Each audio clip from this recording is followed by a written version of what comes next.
Me gusta cuando criticas la filosofía. La filosofía es la madre de todas las ciencias. No es cierto. No es cierto y ya lo demostramos aquí. Encárgate un poco de averiguar cómo la ciencia nace en el rechazo a la filosofía, en el rechazo concretamente de Bacon, pero a raíz de la revolución científica.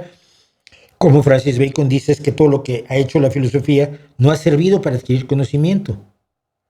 Vamos a buscar una forma de sí adquirir conocimiento, y es una reacción en contra de la filosofía. Y entonces la filosofía se rehúsa a ver por el telescopio de Galileo. Un amigo de Galileo, ¿cómo se llamaba? No me acuerdo ahora el nombre. Un filósofo amigo de Galileo, no fue en la iglesia, fue un filósofo amigo de Galileo, el que Galileo le dijo, mira por aquí.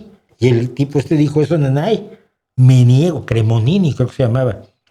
No quiero ver por el telescopio de Galileo, porque me rompe mis creencias filosóficas. Cuidado, la ciencia es una reacción en contra de la inutilidad de la filosofía.